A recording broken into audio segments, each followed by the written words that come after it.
The restoration project had attracted little attention beyond the small county where the abandoned Ashcroft Manor had stood for more than a century. Hidden behind towering oaks and swallowed by creeping ivy, the house had become less of a landmark and more of a warning. Travelers slowed as they passed the rusted iron gates, not to admire the weathered architecture but to catch a glimpse of the place everyone insisted should have been left alone. Stories clung to the estate like morning fog. Some claimed the last family vanished overnight. Others believed the owner sealed himself inside during a harsh winter and was never seen again. None of the stories agreed on the details, but every version ended with the same unsettling advice: never disturb the fireplace in the Great Hall. The county had recently purchased the property, with plans to stabilize the structure before it collapsed completely. Years of neglect had left the roof sagging, windows shattered, and entire sections of the foundation cracked. A small restoration crew was hired to begin the careful process of preserving what remained. The team consisted of experienced contractors who had worked on historic buildings throughout the state. Men who trusted blueprints more than ghost stories. Their foreman, Daniel Mercer, had spent nearly 20 years restoring old churches, mansions, and forgotten hotels. Superstitions meant nothing to him. Every abandoned building had its legends, usually invented to explain strange noises caused by settling wood or loose stone. When the crew stepped inside Ashcroft Manor on the first morning, they found a layer of dust, thick enough to preserve footprints from decades earlier. Furniture remained exactly where it had been left, draped beneath faded white sheets that resembled silent figures waiting in the darkness. Sunlight forced its way through cracked stained glass windows, scattering dull patches of color across warped hardwood floors. The house was eerily intact, as though everyone had simply walked out one afternoon and never returned. Their first priority was the Great Hall. Dominating one wall stood an enormous stone fireplace unlike anything Daniel had seen before. The structure reached nearly to the ceiling, its surface, built from massive blocks of dark granite, that appeared older than the house itself. While the surrounding walls showed signs of age and weathering, the fireplace looked unusually solid, almost untouched by time. What caught Daniel's attention wasn't the craftsmanship but the mortar. Instead of ordinary construction methods common for homes of that era, every seam between the stones had been packed with an excessive amount of thick gray mortar, reinforcing each block far beyond what would ever be necessary for a fireplace. He crouched beside the hearth and ran his fingers along the uneven surface. Some of the mortar had cracked with age, revealing smaller stones wedged tightly behind the outer layer, as though someone had rebuilt the entire front after the original construction was finished. It looked less like decoration, and more like an attempt to seal something permanently. One of the younger workers, Ethan, noticed strange markings carved into the stones near the floor. At first they resembled random scratches left by moving furniture. But a closer inspection revealed repeating patterns, shallow lines forming circles intersected by narrow slashes. They weren't decorative, and didn't resemble the mason's marks found on historic buildings. Daniel dismissed them as damage caused over the years, though he couldn't explain why every symbol appeared carefully carved before the mortar had hardened. As the crew unloaded their equipment, an elderly caretaker from the nearby town approached the front porch carrying a ring of tarnished brass keys. His name was Walter Briggs, and according to county records, his family had watched over the property for generations, despite never entering the house themselves. He handed Daniel the final set of keys, hesitated for a moment, then glanced toward the great hall visible through the open doorway. "If you're repairing the fireplace," Walter said quietly, "don't take it apart." Daniel smiled politely, assuming the old man was simply attached to the building's history. "We have to inspect everything," he replied. "That's part of the restoration." Walter's expression never changed. "It isn't holding the chimney together." "Then what's it holding?" The old caretaker looked toward the distant tree line instead of answering. After several seconds of silence, he climbed back into his pickup truck and drove away without another word, leaving the crew exchanging amused looks before returning to work. The inspection confirmed what Daniel had already suspected. Moisture damage hidden behind the stonework had weakened several support beams connected to the chimney. To prevent a future collapse, the outer layer of granite would have to be removed, catalogued, and rebuilt once the repairs were complete. It was tedious work, but entirely routine. The first hammer strike echoed through the empty manor with surprising force, bouncing along the halls before fading into silence. Tiny fragments of dried mortar crumbled onto the hearth. The second strike loosened one edge of the upper stone, revealing mortar packed several inches deeper than expected. Daniel frowned. No fireplace required walls this thick. Whoever had built it had gone to extraordinary lengths to make certain nothing behind those stones could ever be reached. The following morning, the crew returned earlier than usual, eager to continue dismantling the fireplace. The previous day's discovery had unsettled them more than anyone cared to admit. Once the outer stones had begun to shift, it became obvious they were covering far more than a damaged chimney. Behind the reinforced masonry was an empty space extending well beyond the expected depth of the fireplace. It wasn't large enough to identify clearly, but every flashlight beam disappeared into darkness without finding the back wall. Daniel ordered everyone to proceed carefully. If there was a hidden chamber, they needed to document every stage before exposing it completely. The work progressed slowly. Each granite block weighed nearly 100 pounds and had to be lowered carefully to avoid damaging the surrounding structure. By midday, enough stones had been removed to uncover a narrow opening, just wide enough for a person to squeeze through. Thick stale air drifted from the gap with every stone they pulled away, carrying a smell unlike mold or decay. It was cold, damp and strangely metallic, as though the passage had been sealed away from the outside world for generations. Ethan pointed his flashlight into the darkness, but the beam vanished after only a few feet. Dust floated through the light, like drifting ash before disappearing into the blackness ahead. "Looks deeper than the whole house," he muttered. Daniel retrieved a stronger inspection lamp from the truck and aimed it inside. The powerful beam finally reached a rough stone floor stretching into a tunnel that sloped gently downward. The walls were carved directly from bedrock, rather than built with brick, their surfaces rough and uneven.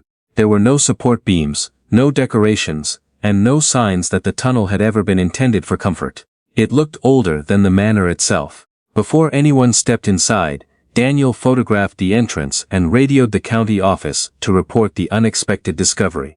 They were instructed to secure the site until a historical survey could be arranged. The crew agreed, but curiosity lingered in every glance toward the passage. As they packed away their tools that evening, something caught Ethan's attention. Fresh footprints. They began just inside the opening. At first everyone assumed they belonged to one of the workers, but a quick comparison ended that theory. The prints were barefoot. Daniel frowned. Every member of the crew wore heavy work boots, and no one had entered the passage, yet a line of clear impressions pressed into the thin layer of ancient dust stretched away into the darkness. The footprints appeared human, but oddly shaped. The toes were unusually long and the heels seemed unnaturally narrow, giving each print an elongated appearance. Stranger still, they traveled only one direction, outward. They began deep inside the tunnel and stopped less than a foot from the opening, as though whoever had made them had paused at the edge before turning back without leaving another mark. No one spoke for several seconds. Ethan finally forced a nervous laugh. "Maybe she got in here years ago." Daniel shook his head. If these were old, the dust would have settled over them. The impressions were crisp, sharp, fresh, as if they had been made only hours earlier. That night, Daniel locked the manor himself before driving home. Every entrance was secured, every ground floor window nailed shut, and the only access to the hidden passage remained inside the locked building. The next morning the padlock hung exactly where he had left it. Nothing appeared disturbed. Inside, however, several tools lay scattered across the great hall floor. A pry bar rested nearly 20 feet from where it had been stored. A flashlight had rolled beneath a broken chair. Most unsettling of all, the portable work light aimed toward the hidden passage had somehow been rotated during the night. It now pointed directly toward the entrance. Daniel blamed shifting floors until Ethan noticed something else. The footprints had changed. The original trail remained untouched, but beside it was a second set, smaller, deeper, leading from the darkness to the edge of the opening, and stopping exactly where the first trail had ended. As the crew stood frozen, trying to understand what they were seeing, a faint scraping sound echoed through the tunnel. It was slow, uneven, almost rhythmic, like rough fingernails dragging across damp stone somewhere far below, followed by a long silence before a single pebble rolled gently from the darkness and came to rest against Daniel's boot. Even though no one had moved inside the passage and no breeze was strong enough to disturb the ancient floor beyond the entrance, no one volunteered to enter the passage after the second set of footprints appeared. The atmosphere inside the great hall had changed completely. What had begun as an exciting historical discovery now felt like the opening of something that had never been meant to see daylight again.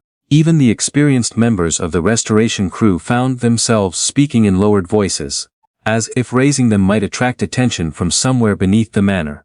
Daniel refused to let fear dictate their actions, but he couldn't ignore the evidence any longer. Fresh footprints, displaced equipment, unexplained sounds, and an impossible draft coming from a passage that should have remained sealed for generations, demanded answers. The county's historical survey team wasn't scheduled to arrive until the following afternoon. Until then, Daniel decided they would conduct only a brief visual inspection, staying together and venturing no farther than necessary to map the tunnel. The crew assembled with powerful flashlights, climbing helmets, ropes, portable radios and fresh batteries. Ethan, despite his obvious nervousness, insisted on joining the inspection. Alongside him were Marcus, a broad-shouldered stonemason with military experience, and Lewis, the oldest member of the crew, who had restored abandoned mines before retiring from excavation work. The tunnel descended gradually, its stone floor damp beneath their boots. Every sound echoed strangely. Even quiet breathing returned a second later from somewhere deeper below, distorted enough to sound like someone else following several steps behind. After nearly 50 yards, the passage widened into a circular chamber, carved directly into the bedrock. The ceiling arched high above them, blackened by soot that suggested fires had once burned there. Rusted iron rings were bolted into the walls at uneven intervals. Some had snapped away with age, while others remained firmly embedded in the stone. Lewis swept his flashlight across the chamber. "What kind of cellar needs chains?" Nobody answered. In the center of the room lay dozens of old footprints preserved in dried mud. Unlike the fresh prints near the entrance, these were ancient, hardened by time. Some belonged to heavy boots. Others were unmistakably barefoot. They overlapped in every direction, making it impossible to determine how many people had once stood there. Marcus noticed something else. The dust covering the chamber had been disturbed recently. A narrow path wound through the old footprints toward another tunnel, disappearing into darkness. Someone, or something, had traveled that route not long ago. Daniel ordered everyone to stop. They photographed the chamber, marked their location, and prepared to turn back. That's when Ethan spoke. "Did anyone see Noah?" Silence answered him. Noah had been walking at the rear of the group only moments earlier. Daniel turned his flashlight toward the tunnel behind them. "Empty." "Noah," he called. His voice echoed through the stone corridor. No reply came. The four men retraced their steps, sweeping every corner with their lights. There were no side passages between the chamber and the entrance, no collapsed openings, no places large enough for a grown man to hide. Then Marcus noticed Noah's flashlight lying upright against the wall, still switched on, its beam pointed toward a section of bare stone. Beside it rested Noah's hard hat. The chin strap had been torn clean away. Daniel picked up the radio clipped to the helmet, static, nothing else. He called Noah's name again, louder this time. Only the echo answered.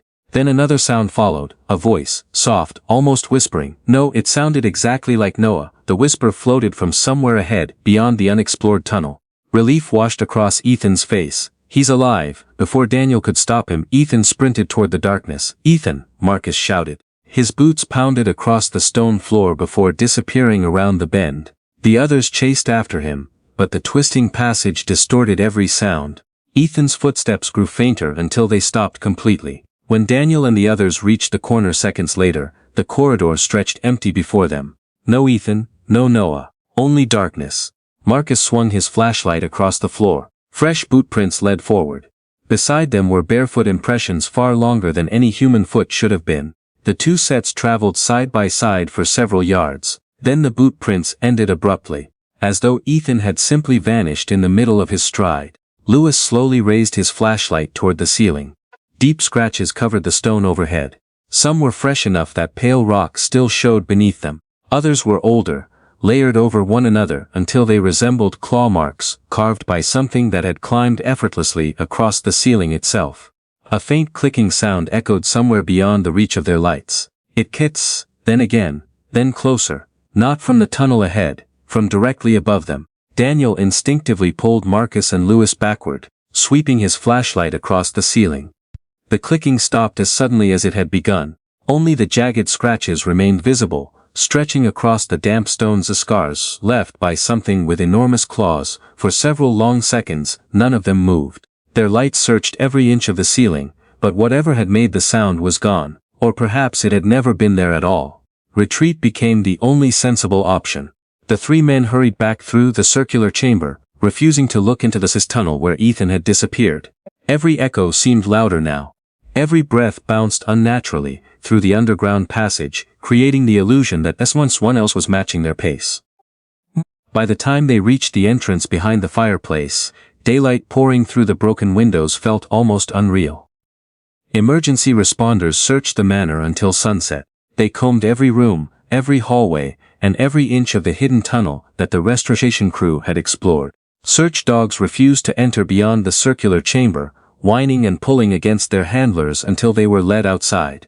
Thermal cameras detected nothing except solid stone and pockets of unusually cold air. No trace of Noah or Ethan was ever found. The county sheriff temporarily closed the restoration project, treating the disappearances as an active investigation.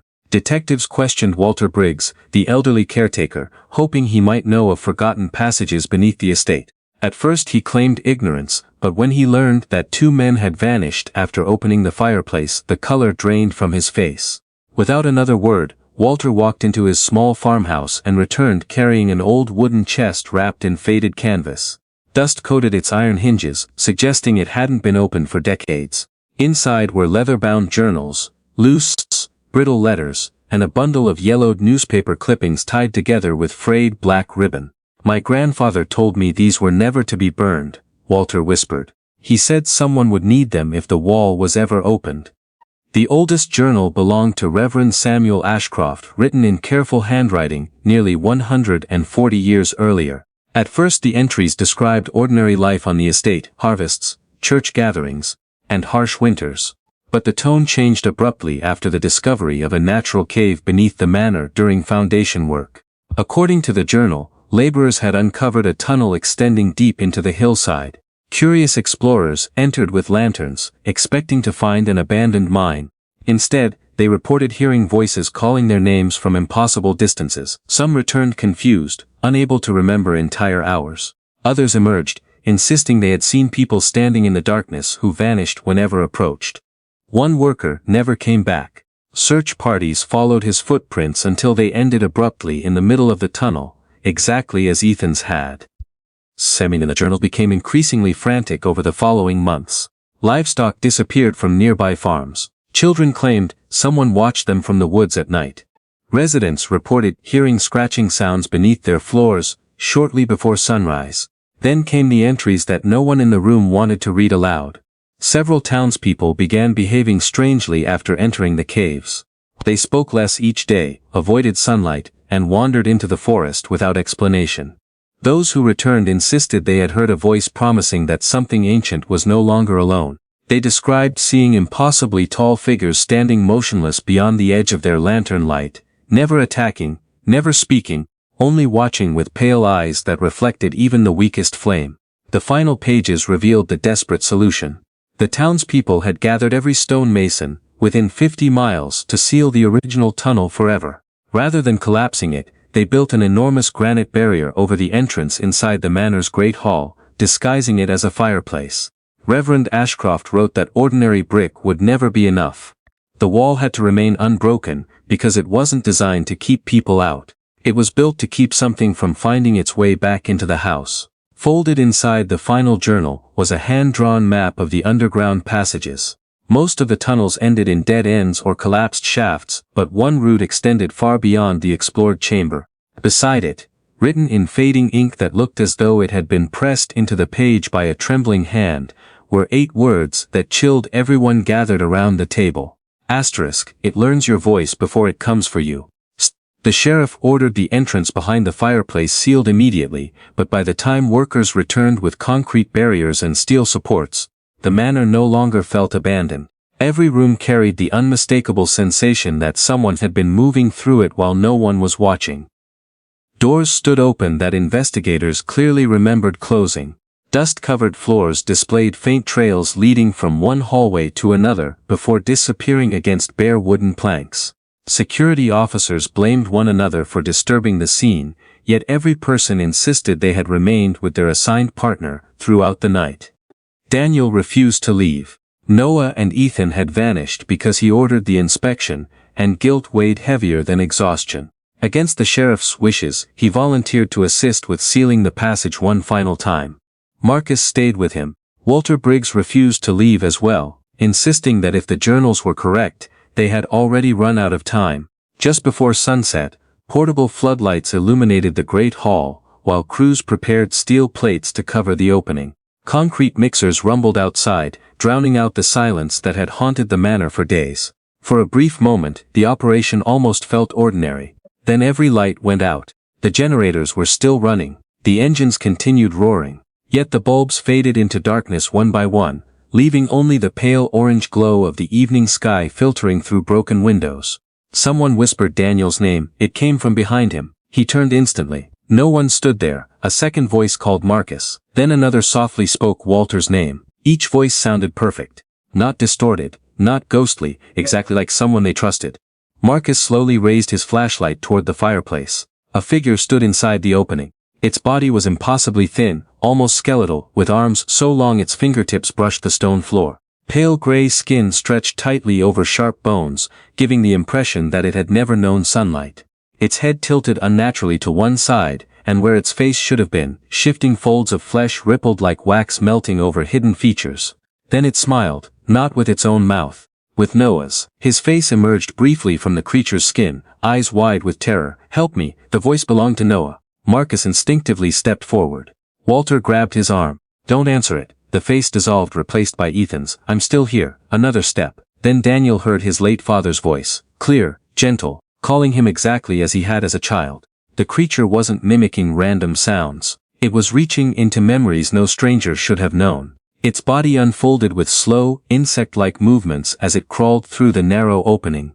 Bones cracked loudly with every motion until its towering frame emerged completely into the hall.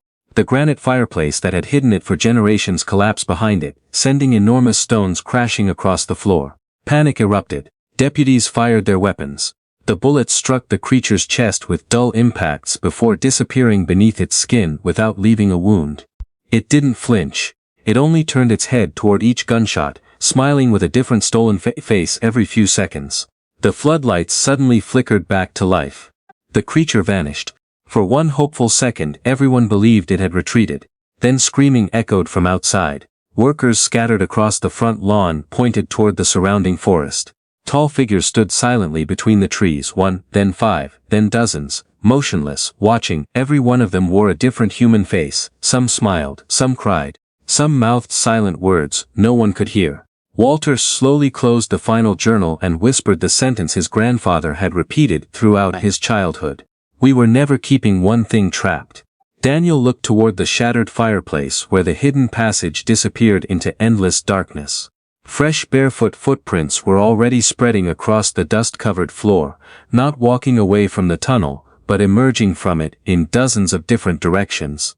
While somewhere deep beneath the manor, countless clicking sounds answered one another, as though something far below had finally received the signal that the way to the surface had been opened once again, and there would never be enough stones left in the world to seal it shut.